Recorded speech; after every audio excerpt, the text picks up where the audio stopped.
So hey guys, welcome back in YouTube channel Nikku Chaudhary reaction. मैं हूं नताशा। बात करेंगे यहाँ पे हम हिमांशी और ऋषि यानी कि दैट ग्लैम कपल के बारे में। रिसेंटली जो हिमांशी हैं उनकी तरफ से जवाब आ चुका है और बहुत ही क्लियर शब्दों में उन्होंने कुछ बात बोली है, कुछ बात डिकोड की है, कुछ बात सच बताई है और कुछ जो उनके ऊपर ब्लेम लगे थे उनको क्लियर किया है यहाँ पे। और हिमांशी की बातों को, उनके कॉन्फिडेंस को देखकर ऐसा ही लग रहा है कि उनकी बातों में बहुत ही ज़्यादा सच्चाई है। और इस सोशल मीडिया की ज़िंदगी को हम तो कई बार पहले भी बोल चुके हैं कि भाई जो सोशल मीडिया की जो लाइफ होती है ना, वो जो दिखती है एक्चुअल में वो होती नहीं। यहाँ पर लोगों ने व्लॉगिंग के नाम पर सिर्फ और सिर्फ जो है एक फेक चीज़ें बनानी शुरू कर दी है, एक सीरियल बनाना शुरू कर दिया है, जो कि वो अपनी रियल लाइफ को भी सीरियल बना देते हैं। यहाँ पे हिमांशी के साथ भी ऐसा ही हुआ है। अब थोड़ा सा हम बैक में जाते हैं। हिमांशी और ऋषि मिलते हैं, दोनों की शादी तय हो जाती है और शादी होती है। शादी होते ही हिमांशी के चैनल का नाम चेंज हो जाता है, दैट ग्लैम गर्ल के नाम से को दैट ग्लैम कपल कर दिया जाता है। हिमांशी अच्छा खासा अर्न कर रही थी और जो ऋषि है उनकी फैमिली भी अच्छी खासी थी, क्योंकि ऋषि के जो फादर है उनका खुद का अपना शोरूम है। अच्छी खासी फैमिली, अच्छा खासा सब कुछ था। तो ऐसा लगता था कि भाई इस फैमिली को तो किसी चीज़ की कमी नहीं है। बट जो चीज़ें अब दिख कर आ रही है वो चीज़ें बहुत ही ज़्यादा कड़वी है। एक बात सोचने की है, अगर कोई फैमिली नई नई सोशल मीडिया से जुड़ती है तो वो इतनी कंफर्टेबल नहीं होती, लेकिन ऋषि की फैमिली स्टार्टिंग से ही काफ़ी कंफर्टेबल थी। जो हिमांशी थी वो हर एक चीज़ की व्लॉगिंग करती थी, हर एक चीज़ में जो है पार्टिसिपेट करती थी। उसका शायद रीज़न यही था कि उनको करवाया जाता था, क्योंकि फैमिली चाहती थी कि जो अर्निंग इनकी यूट्यूब से हो रही है वो रुके ना। क्योंकि इनकी जो शादी हुई थी वो लगभग लॉकडाउन के पहले या बाद में हुई थी, तो उस वक्त में किसी का भी काम ज़्यादा अच्छा नहीं चल रहा था। उस वक्त फैमिली डिपेंड किस पे हो गई होगी? जी हाँ, हिमांशी पे। फिर ये कहे कि भाई इनको लालच भी होगा, जिस वजह से हिमांशी से शादी की गई। जो इनकी हिमांशी की वीडियो आई है उससे यही लग रहा है कि भाई इनकी फैमिली को लालच था हिमांशी से, इसलिए वो शादी की गई। हिमांशी जब ब्रेक भी लेना चाहती थी उनको ब्रेक भी नहीं लेने दिया अपने काम से, क्योंकि हिमांशी काफ़ी अच्छा अर्न कर रही होगी उस वक्त में, लाखों में अर्न कर रही होगी। और जिस वक्त इनकी शादी हुई उस वक्त भी इनके चैनल काफ़ी अच्छा चला, काफ़ी अच्छा चला। तब भी इन्होंने काफ़ी ज़्यादा अर्न किया, यानी कि वही लालच। अब जब इनका जो हस्बैंड है ऋषि, वो ना तो अपने फादर के साथ में काम करते थे, वो लॉन्ग टाइम इन्हीं के साथ में ब्लॉगिंग करते थे। तो आप सोच सकते हैं कि भाई वो भी इसी चीज़ पर अपने आप को डिपेंड करके बैठ गए थे कि अब हमें यही करना है, अब हम यही करेंगे। तो ये चीज़ें वहाँ पर हो गई और यही चीज़ें इनके रिश्ते की कड़वाहट का कारण बना। यानी कि हिमांशी ने सीधा सीधा ब्लेम लगाया है कि भाई पहले तो इन्होंने मेरे से लालच में शादी की है, मुझसे लालच में काम करवाया है। हिमांशी की बेइज्जती की जाती थी सबके सामने, उनको पागल घोषित करने का जो है ट्राई किया जाता था, इंक्लूडिंग हिमांशी की। कई बार ऋषि ने जो चैनल है, जो मतलब वीडियोस थी, उनमें भी बेइज्जती करते हुए वो नज़र आते थे, जो कि लोग बोलते थे कि यार तुम कैसे, किस तरीके से इंसल्ट करे कि इसको तो कुछ पता ही नहीं है। इस तरीके से करते थे, वो लोगों ने भी देखा है और वो लोगों ने भी पकड़ा है, यानी कि बेइज्जती भी करते हुए नज़र आए हैं, जो कि हिमांशी ने इन पर ब्लेम लगाया है। फिर इनके फादर से या फिर कहीं इनकी फैमिली से पैसे भी मांगे जाते हैं, वो भी हिमांशी ने इन पर ब्लेम लगाया है। इतना ही नहीं, हिमांशी ने इनको कहा कि प्रेशराइज करके मेरे से काम करवाया जाता था जिससे कि अच्छी अर्निंग हो सके, और वो पैसा मुझसे ले लिया जाता था। ये भी हिमांशी ने यहाँ पर बताया है। साथ में ये भी बताया है कि इतना सब कुछ करने के बाद में भी कि भाई फैमिली के लिए कर रहे हैं, कुछ भी कर रहे हैं, मैं काम भी करती थी, लेकिन वो वीडियोस में दिखाया नहीं जाता था, क्योंकि वहाँ पर हिमांशु को गलत साबित करने की कोशिश की जाती थी।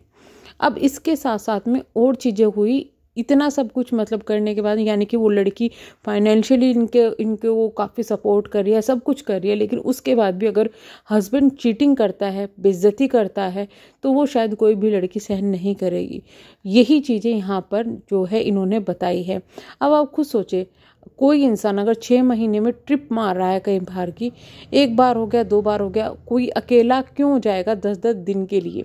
ये चीज़ें समझने की है ना। और ऊपर से चीटिंग करने के बाद में आप किसी को धोखा दे रहे हो, उसके बाद आप तड़ी से अगर और गुस्से में अगर और ये कहते हैं कि भाई मैं तो यही करूँगा, इस तरीका का एटीट्यूड रख के किसी के साथ में बात करते हो, तो भाई ये केसेस जो लगे हैं, ये केसेस बिल्कुल सही लगे हैं ऋषि के ऊपर।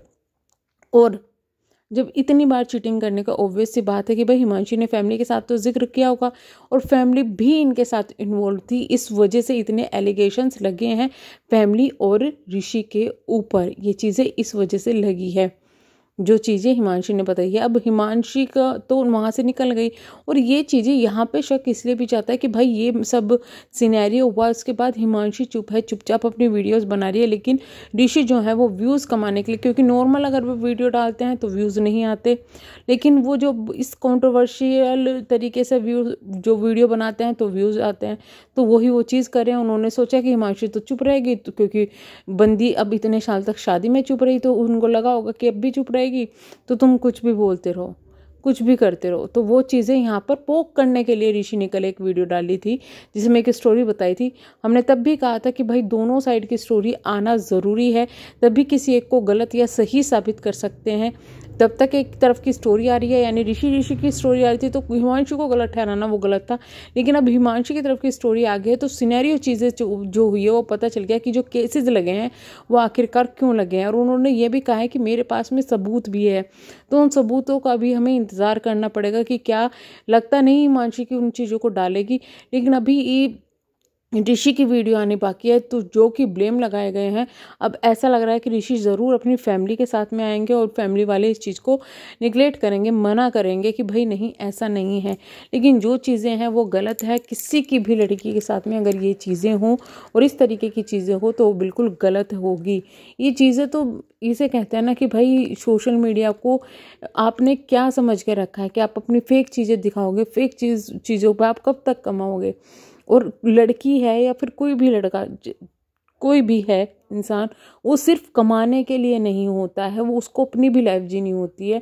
सिर्फ कमाता रहे, चाहे वो कोई लड़की लड़कों को ये बात कहे कि ये कमाता नहीं है या लड़का लड़की को कहे कि ये नहीं करती है, तो वो दोनों ही हिसाब से गलत है। तो यहाँ पर चीज़ें बिगड़ी हैं, वो उसका रीज़न साफ साफ यहाँ पे हिमांशी ने बता दिया कि जो चीज़ें कल ऋषि ने अपनी वीडियो में बताई थी कि इस तरीके के केसेस लगा दिए जाते हैं लड़की के द्वारा, वो सब चीज़ें आज यहाँ पे हिमांशी ने क्लियर कर दिया कि हाँ मेरे साथ में ये चीज़ें हुई हैं और मैंने इन चीज़ों को लगाकर ये केसेस लगाए हैं। यानी कि यहाँ पर केसेस जो लगे हैं वो सिंपली लगे हैं, टॉर्चर किया जाता था, अर्निंग के लिए ज़बरदस्ती की जाती थी, उनसे बेइज्जत किया जाता था, उन्हें सोशली सबके सामने और फिजिकली मेंटली सब तरीके से उनको टॉर्चर किया जाता था। मारपीट का यहाँ पर केस नहीं लगा है, उनको जो है उनके घर वालों से डोरी की मांग की जाती थी, पैसों की मांग की जाती थी, इसके अलावा उनको चीट भी किया जाता था। तो ये सब चीज़ें यहाँ पर हुई है हिमांशी के साथ में। और उन्होंने कहा है कि जो चीज़ें मैंने लिखी है उस पेपर पे, यानी कि जो जो केसेस में लिखे हैं वो सभी सच हैं। हिमांशी ने ये भी एक बात कही है, यानी कि अभी दोनों पक्ष आ चुके हैं, लेकिन दोनों पक्ष में से ही किसी की तरफ से भी सबूत नहीं आए। अभी हिमांशी की तरफ से तो बातें आ गई है जो कि हम पहले ही बोल रहे थे कि आनी ज़रूरी है। अभी देखते हैं कि भाई ऋषि इस पर क्या बोलते हैं। आपकी क्या राय है कि क्या सच में, कौन आपको यहाँ सच लग रहा है, कौन झूठा लग रहा है? पर्सनली मुझे बोलूँ, मैं अपनी बात बोलूँ तो मुझे यहाँ पर हिमांशी सही लग रही है, वो सच बोल रही है। तो चलिए हम करते हैं वीडियो को एंड, मिलेंगे हम नेक्स्ट वीडियो में, तब तक के लिए बाय बाय।